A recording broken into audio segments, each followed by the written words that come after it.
The emergency alarm echoed through the massive space station called Nexus Prime. Red lights flashed in every corridor as alien beings rushed toward the council chamber. Something big was happening, and it was not good news. High Admiral Vexthul walked through the metal hallways with his forearms swinging at his sides. His body looked like it was made of blue crystal, and light moved under his skin when he was angry. Right now, those lights were flashing very fast. The humans had done something stupid again. The council chamber was huge with a dome ceiling that showed the stars outside.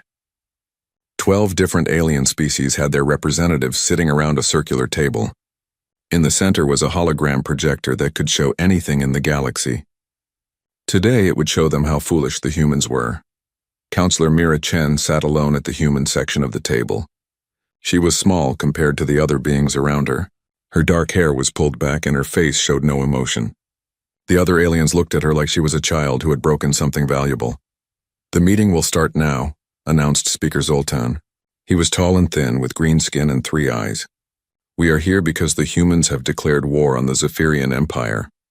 Several aliens made sounds that were like laughing, but not friendly. The Morgak representative, a creature covered in thick fur, slammed his fist on the table. "This is crazy. Humans cannot fight the Zephyrians. They will all die." Admiral Vexthul stood up slowly. When he spoke, his voice sounded like glass breaking. "The human fleet has 347 ships. My empire has over 2,000 battle vessels. Their technology is 50 years behind ours. Their weapons cannot break our shields."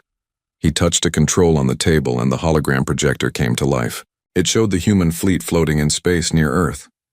The ships looked small and simple compared to Zephyrian warships. "Look at them," Vexthul continued. "Their ships are made of basic metal and ceramic.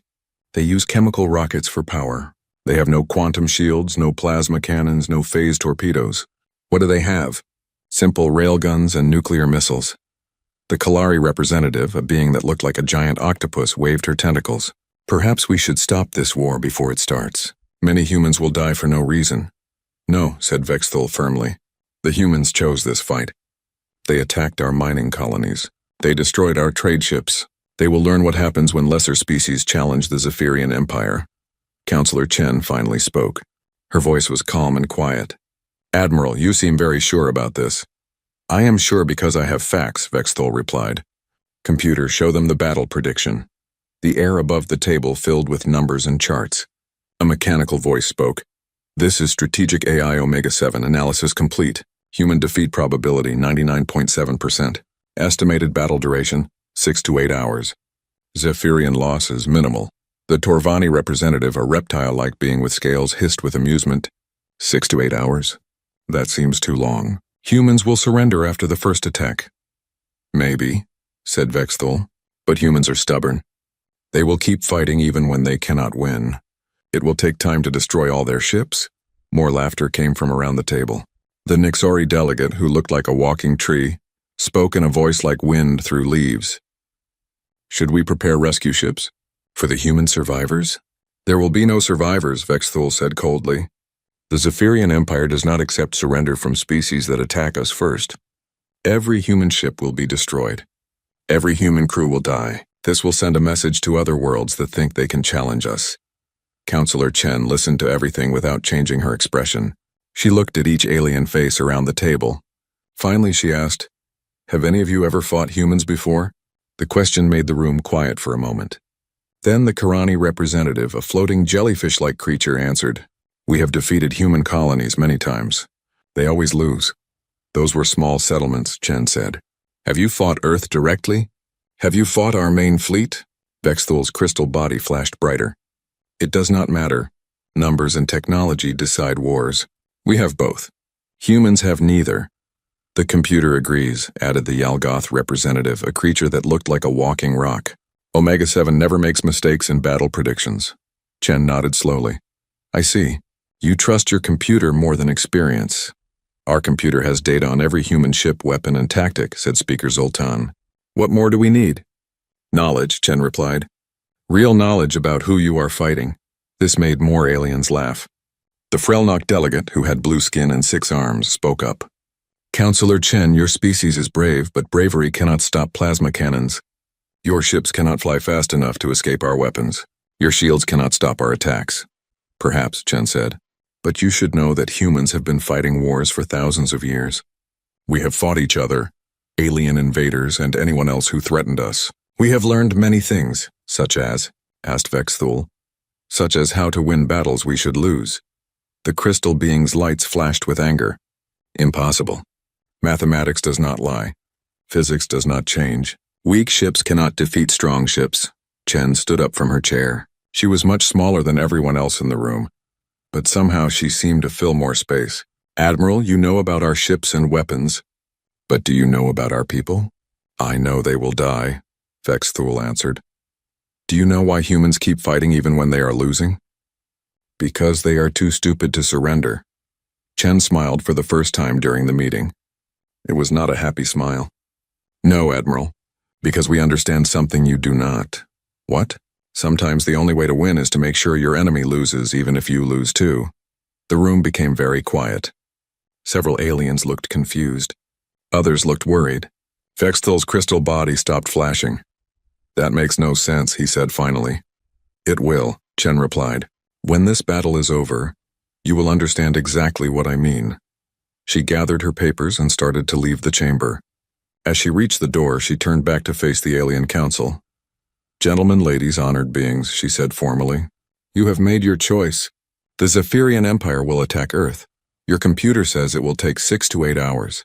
Your admiral promises to destroy every human ship. She paused and looked directly at Vexthul. I suggest you watch the battle very carefully, because after today everything you think you know about warfare is going to change.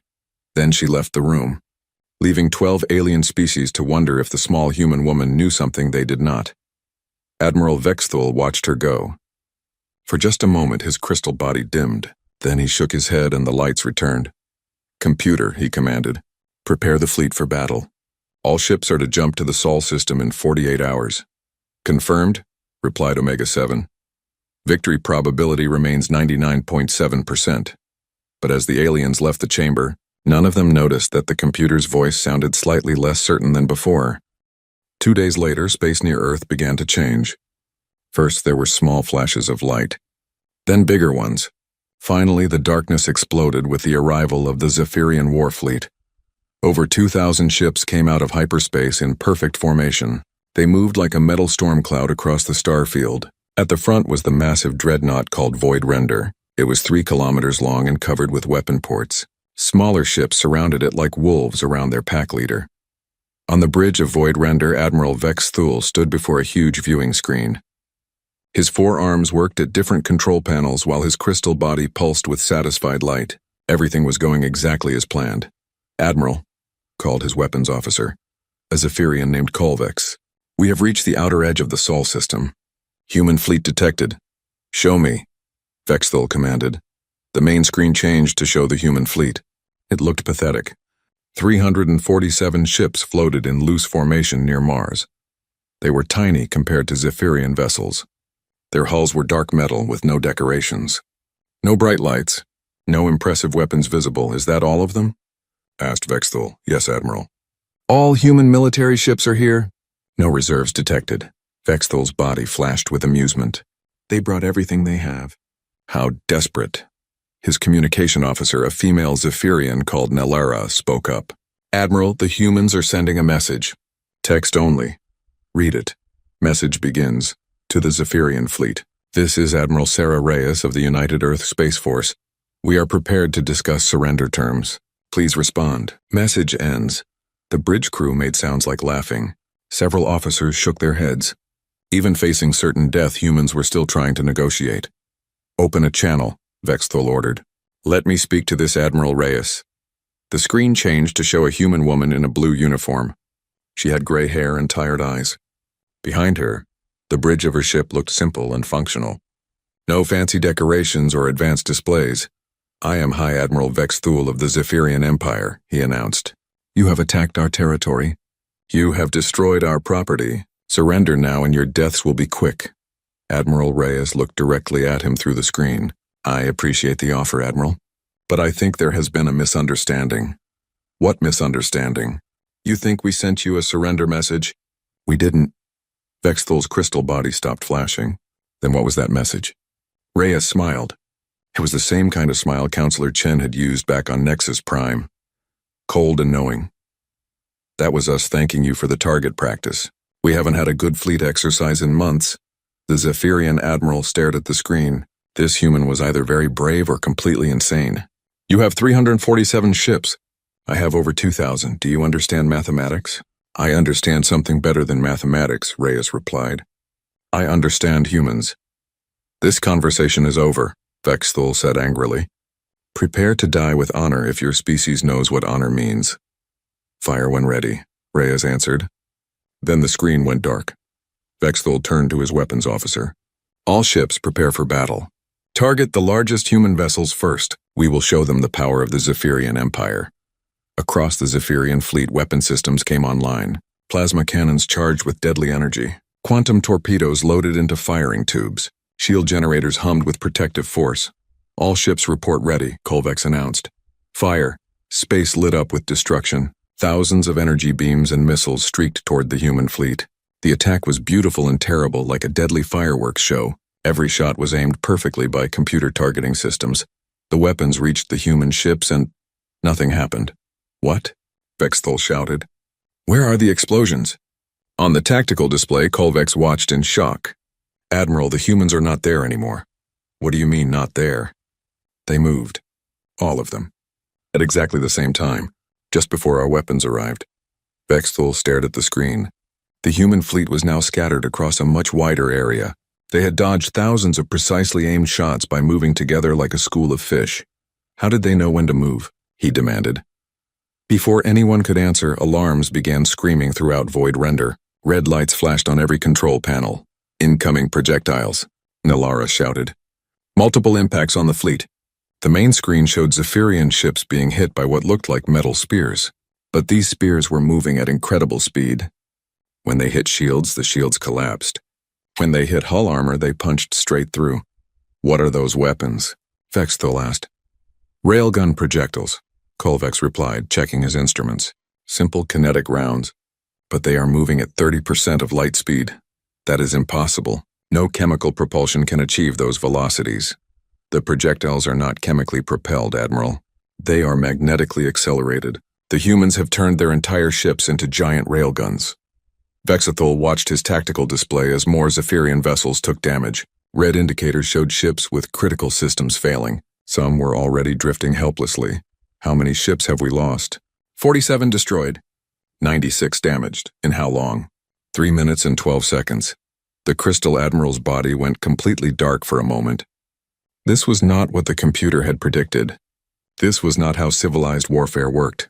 Return fire. All ships, continuous bombardment. The Zephyrian fleet launched another massive attack. This time they aimed where the humans were going to be, not where they had been. Advanced computers calculated human movement patterns and adjusted targeting. Again, the human ships moved at exactly the right moment to avoid destruction. But this time something else happened. Several human vessels accelerated directly toward the Zephyrian formation. Admiral, Kolvex called out. Some human ships are on collision course with our vessels. Destroy them before they reach us. Plasma cannons and missile launchers focused on the approaching human ships. The small vessels took massive damage. Their hulls cracked and atmosphere leaked out in glowing streams. But they kept coming. Why are they not stopping? Nilara asked. The first human ship reached a Zephyrian cruiser called Sharp Edge. Instead of firing weapons, the human vessel rammed directly into the larger ship.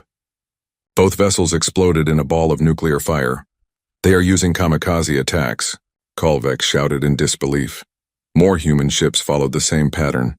They took damage that should have destroyed them, but somehow kept flying long enough to crash into Zephyrian vessels. Each collision resulted in massive explosions that damaged nearby ships. Vexthal could not understand what he was seeing. This is madness. No rational species destroys their own ships like this. His communication officer was listening to human radio signals. Admiral, I am picking up transmissions from the human vessels. What are they saying? They are singing. Singing? War songs, Admiral. Battle hymns. They are broadcasting them on open channels for everyone to hear.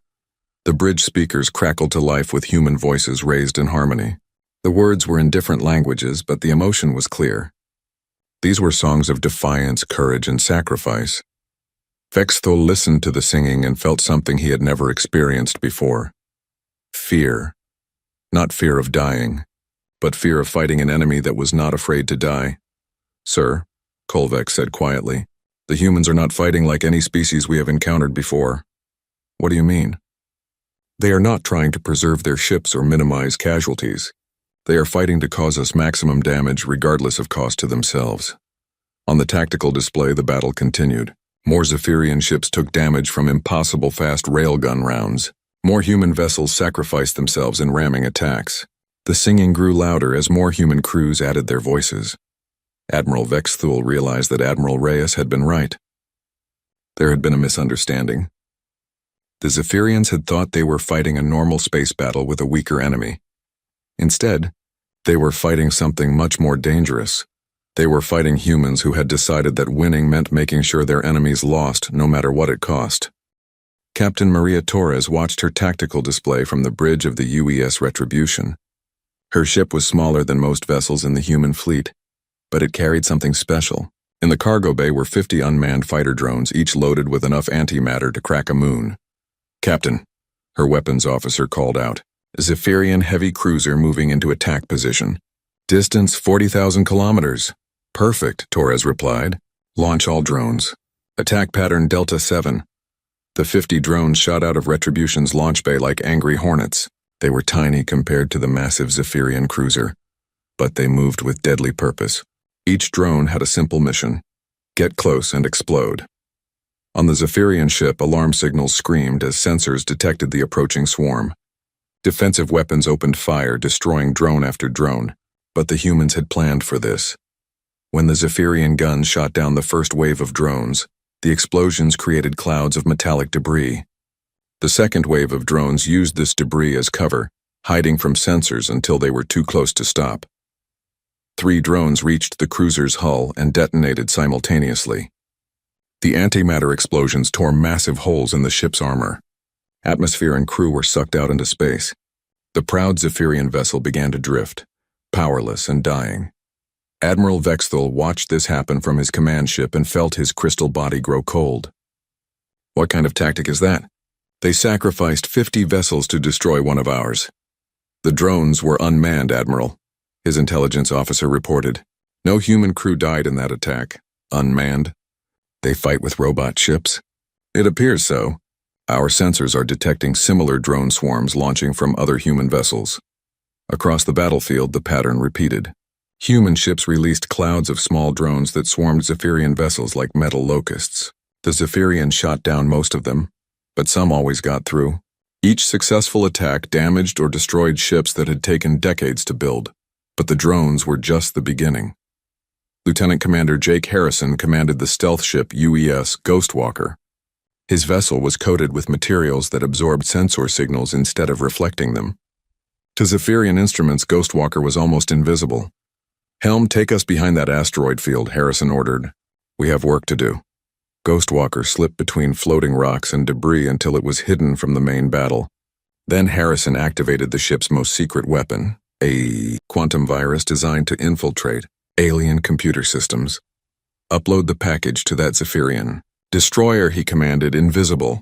Data streams shot from Ghostwalker to the nearby enemy ship. The virus entered the destroyer's main computer and began spreading to connected systems. Within minutes, it had infected the ship's weapon targeting, navigation, and communication networks. The Zephyrian destroyer suddenly opened fire on its own fleet.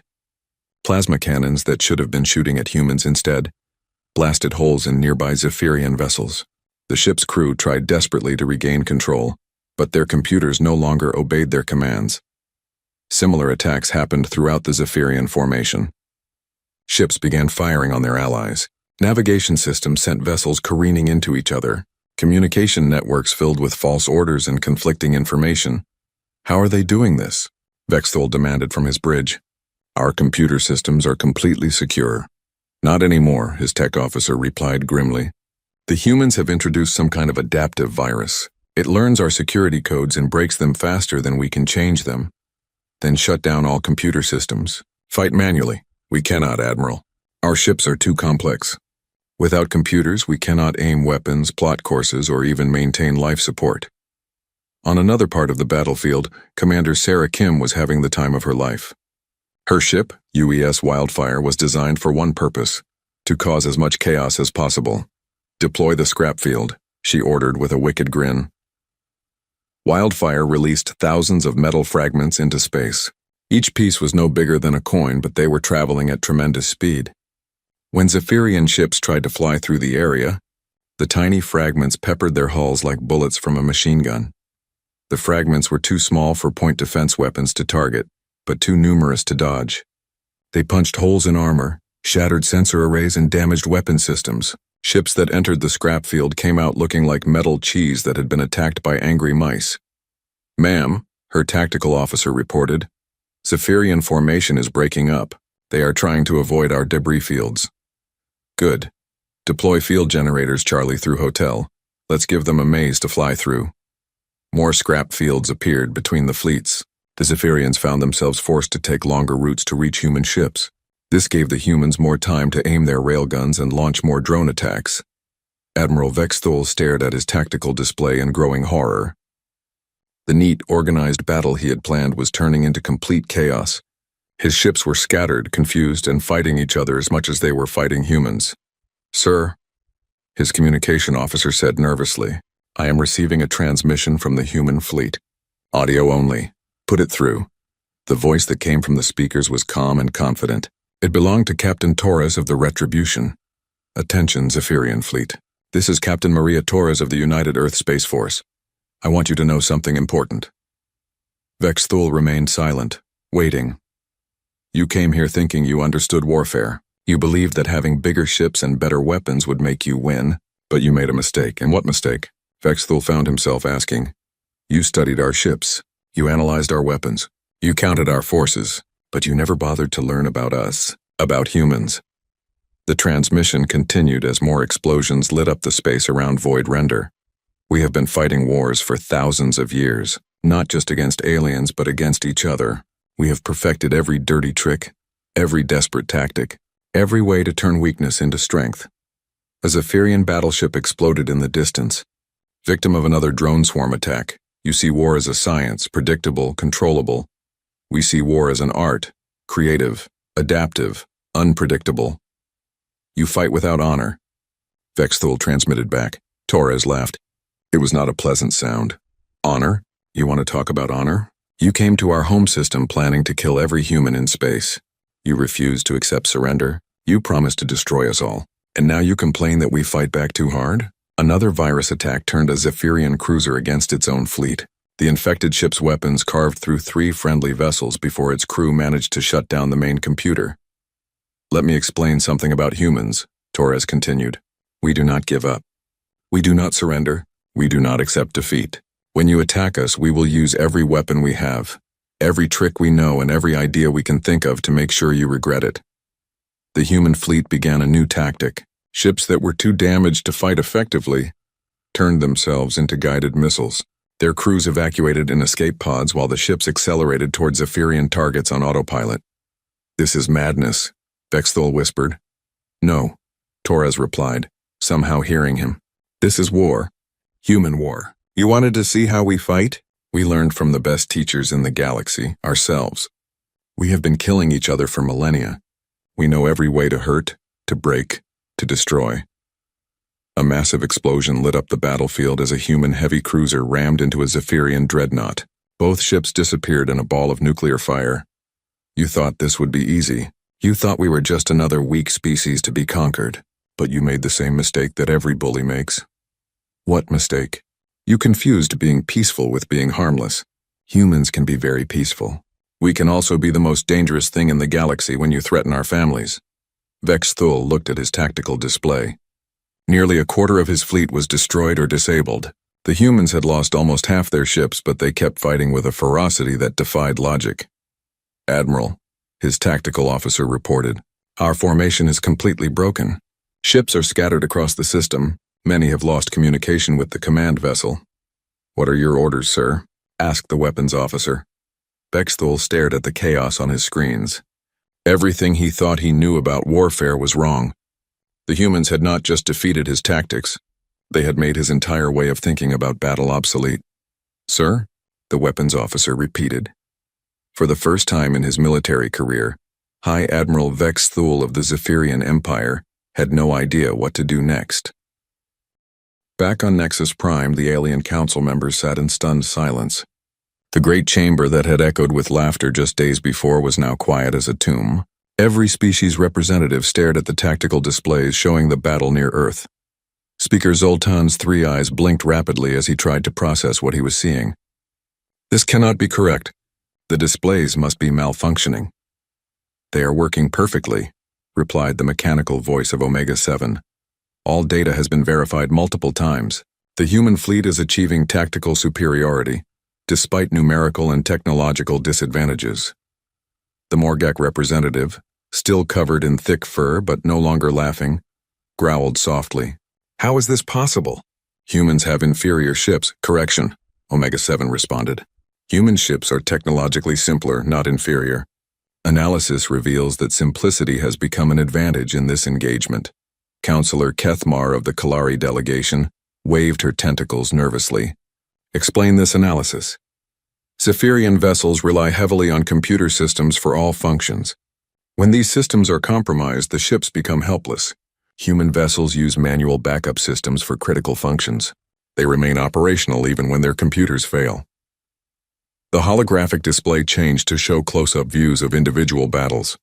Human ships that looked half-destroyed continued fighting while pristine Zephyrian vessels drifted helplessly through space.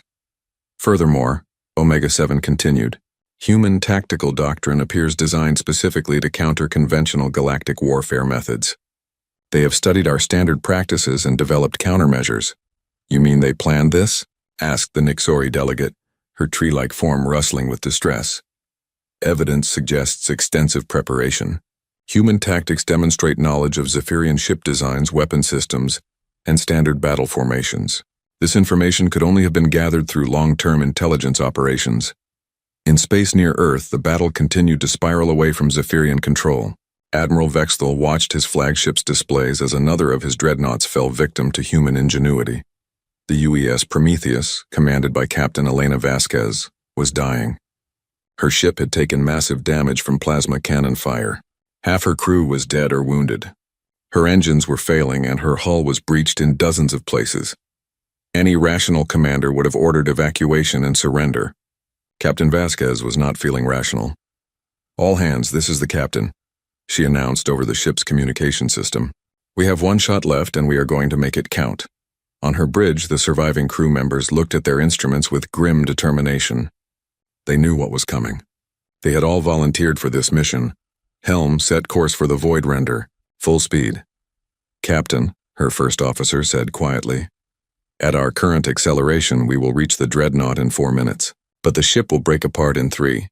Then we better hurry." "Engineering, how much antimatter do we have left?" "Enough for 1 reactor overload, ma'am." "It will take out everything within 5 kilometers." Vasquez smiled. It was the same cold smile that seemed to be standard for human commanders in this battle. "Perfect. That should get their attention." The Prometheus turned toward the massive Zephyrian flagship and accelerated beyond safe limits. Her hull groaned and flexed as forces tore at the damaged structure, but somehow she held together. On Void Render, Admiral Vexthal watched the approaching human ship with something approaching respect. "Weapons, destroy that vessel before it reaches us." Every gun on the dreadnought opened fire. Energy beams and missiles converged on the small human ship. The Prometheus took hit after hit, her armor burning away like paper in a flame, but she kept coming. 30 seconds to impact, reported Vexthal's tactical officer. "All weapons, concentrate fire." The Prometheus was now more wreckage than ship. Her bridge was exposed to space. Her engines were barely functioning. Debris trailed behind her like a comet's tail. Still, she kept coming. 10 seconds to impact. Captain Vasquez, her spacesuit torn and her oxygen running out, used her ship's final moments to send a message to the Zephyrian fleet. "From the crew of the UES Prometheus to the Zephyrian Empire, you wanted to know what humans are made of. Now you know. We do not surrender. We do not retreat. We do not forgive. The Prometheus struck Void Render just behind the main weapon arrays. Captain Vasquez triggered the reactor overload at the moment of impact. The explosion that followed could be seen from Mars. When the light faded, the mighty Zephyrian dreadnought was crippled. Her main engines were gone. Her weapon systems were offline. Her command structure was in ruins. Admiral Vexthul found himself floating in an emergency shelter, surrounded by the wreckage of his bridge. His crystal body was cracked and emergency lights flashed weakly under his skin. "Damage report," he called out weakly. "Sir," came a voice from somewhere in the darkness. "Void Render is no longer combat effective. Main power is offline. Weapon systems are destroyed. We are dead in space." Through a torn section of hull, Vexthul could see the continuing battle. Human ships, many of them barely holding together, continued their relentless attacks. They fought like wounded animals, dangerous to the very end. "How many ships have we lost?" he asked. "Over 800 destroyed. 400 more are too damaged to fight. The fleet is scattered across the system." Vexthul tried to process this information. In less than an hour, he had lost more ships than the Zephyrian Empire had lost in the previous century of expansion. And the humans? 300 ships destroyed. 47 still fighting. The Admiral's damaged mind struggled with these numbers. The humans had lost almost their entire fleet, but they were still winning the battle. How was that possible? His communication officer, injured but still at her post, called out, "Sir, we are receiving a transmission from the human Admiral. Put it through." Admiral Sarah Reyes appeared on a small emergency screen.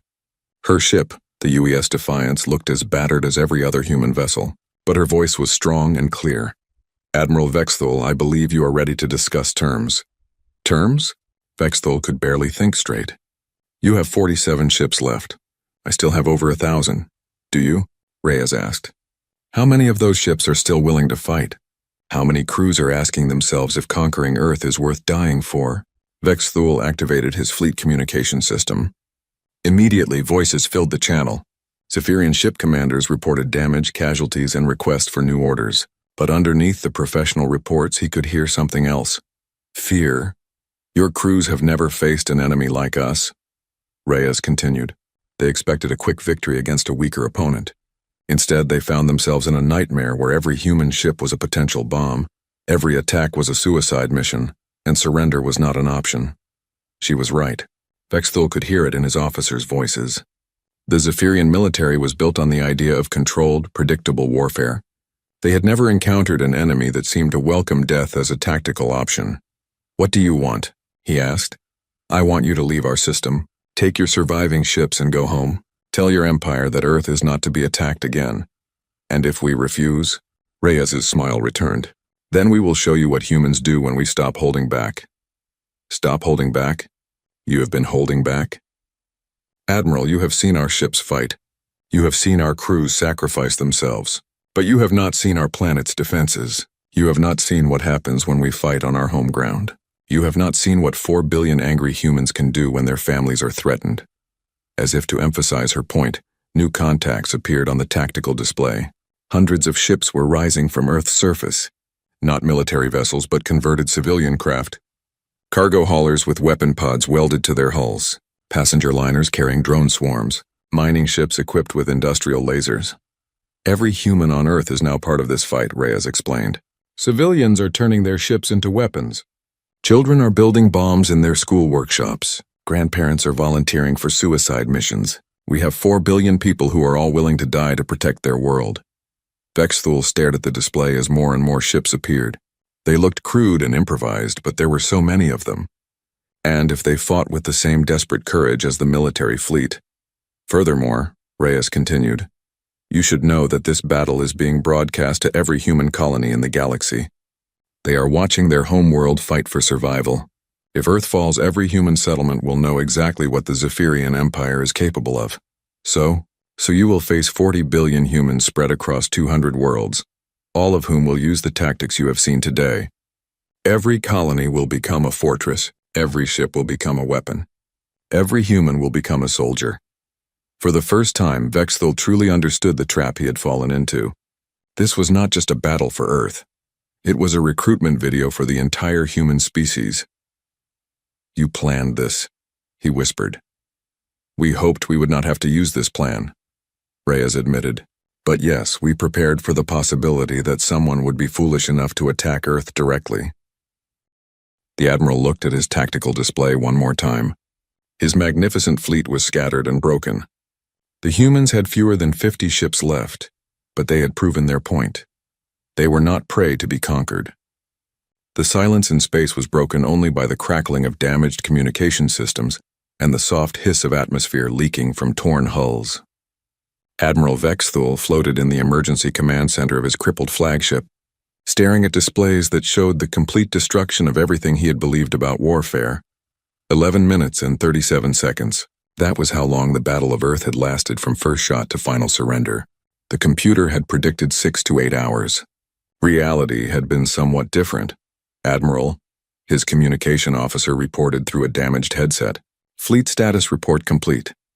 Vexthul closed his crystal eyes for a moment before asking the question he dreaded. How many ships remain combat capable? 783 vessels are still operational. However, sir, however what? Many commanders are requesting permission to withdraw from the system. Crew morale is compromised. That was a polite way of saying his fleet was terrified. Vexthul could not blame them. He had brought the finest military force in the galaxy to crush a small human fleet, and instead found himself outfought by an enemy that treated suicide as a standard tactical option. The communication system crackled to life with an incoming transmission. Admiral Sarah Reyes appeared on the screen, broadcasting from her battered flagship. Behind her, human crew members worked to repair damaged systems while medics treated the wounded. Admiral Vexthul, she said formally, I am prepared to accept your surrender. My surrender? Despite everything, the crystal being felt a flash of anger. I still have nearly 800 ships. You have 23. Do you want to continue fighting? The question hung in the void between them. Vexthul looked at his tactical display, where the icons of his remaining fleet pulsed weakly. 800 ships, but how many crews were still willing to fight? How many captains were questioning the wisdom of their emperor's expansion policies? If we continue this battle, Reyes continued, how do you think it will end? Vexthul considered the question seriously. The humans had lost over 90% of their fleet, but the survivors were still singing their war songs. They would fight until every ship was destroyed, taking as many Zephyrians with them as possible. And then the civilian fleet rising from Earth would continue the fight. Converted cargo ships and passenger liners, crewed by humans who had watched their military die protecting them. They would be even more desperate, even more willing to sacrifice everything. How do I know you will honor surrender terms? He asked finally. Because unlike some species, humans keep their promises. We said we would defend Earth, we did. We promised to make you regret attacking us. We did that too. On Nexus Prime, the Alien Council watched this exchange in stunned silence. Counselor Mira Chen sat at the human section of the table, her face showing no emotion. But Speaker Zoltan thought he could see a hint of satisfaction in her eyes. Strategic AI Omega-7, Speaker Zoltan called out. Analysis of battle results. Analysis complete, the computer replied. Zephyrian forces achieved tactical failure, despite overwhelming superiority in numbers and technology. Human forces demonstrated previously unknown capabilities in asymmetric warfare, adaptive tactics, and psychological operations. How is this possible? Demanded the Morgak representative. Previous assessments of human military capability were based on incomplete data. Analysis focused on technology and ship counts while ignoring cultural and psychological factors. Counselor Chen spoke for the first time since the battle began. Computer, what cultural factors were ignored? Humans demonstrate unique willingness to accept casualties in exchange for strategic advantage. Standard galactic warfare doctrine assumes all species prioritize survival over victory. This assumption proved incorrect regarding humans. They fight like madmen, growled the Kalari delegate. Correction, Omega-7 responded. They fight like humans. This species has engaged in continuous warfare for their entire recorded history. Combat is integrated into their cultural development in ways not seen in other civilizations. The holographic display changed to show historical data about human conflicts. Wars between nations, civil wars within countries, even sports that resembled military training. Every aspect of human culture seemed designed to prepare them for battle. Furthermore, the computer continued, humans have developed warfare as an art form rather than a science. They value creativity, adaptation and surprise over predictable tactics. This makes them extremely difficult to counter using conventional military doctrine. In space near Earth, Admiral Vex Thule made his decision. The cost of continuing this battle was too high, not just in ships and lives, but in the morale of his entire empire. Word of this defeat would spread throughout Zephyrian space. Other species would hear about it. The Empire's reputation for invincibility was already shattered. "Admiral Reyes," he transmitted, "I am prepared to discuss terms." "The terms are simple," she replied. "Your fleet leaves this system immediately. The Zephyrian Empire agrees never to attack Earth or any human colony again. In exchange, we will not pursue your retreating ships. And if the Empire refuses to honor this agreement?" Reyes' smile was cold as winter on a dead planet. "Then every human in the galaxy will know that Zephyrians cannot be trusted to keep their word. We will respond accordingly." Bexthol understood the threat. Humans would use the same tactics against every Zephyrian target they could reach. Suicide attacks, computer viruses, psychological warfare. They would turn the Empire's expansion into a nightmare of constant guerrilla war. "I accept your terms," he said finally. "Excellent. You have 1 hour to collect your wounded and salvage what you can.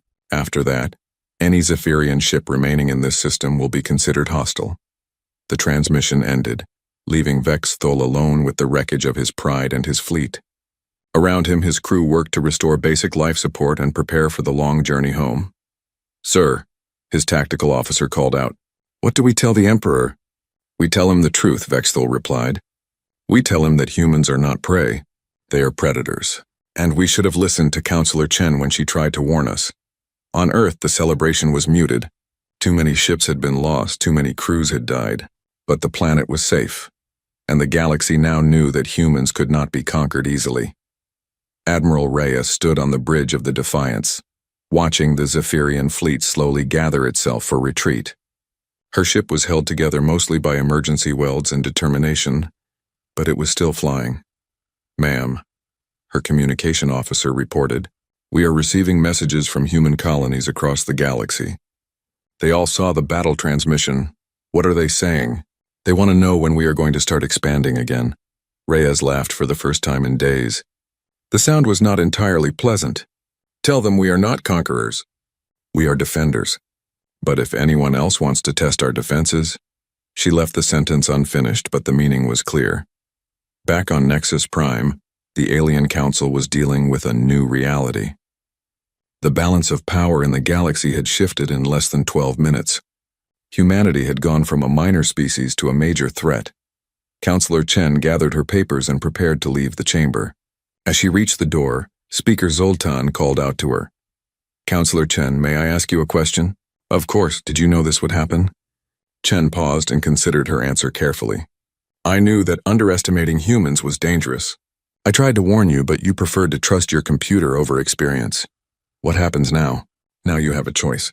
You can treat humans as equals and build peaceful relationships with us, or you can treat us as enemies and see what happens when 4 billion humans decide you are a threat to their families." She opened the door to leave, then turned back one final time. "Choose wisely. You have seen what we do to enemies who attack our home. You do not want to see what we do to enemies who threaten our children." The door closed behind her, leaving 12 alien species to contemplate a galaxy where humans were no longer harmless neighbors. In the depths of space, the last Zephyrian ships jumped into hyperspace, carrying news of their defeat to an empire that had never known failure. They brought with them recordings of human war songs, tactical analyses of impossible victories, and the knowledge that there was now a species in the galaxy that fought like demons and sang while doing it. The age of human expansion would not begin for another 50 years. But the age of human respect had just started, and it began with a simple message that would echo through galactic politics for generations to come. Humans don't play the game. We change the rules.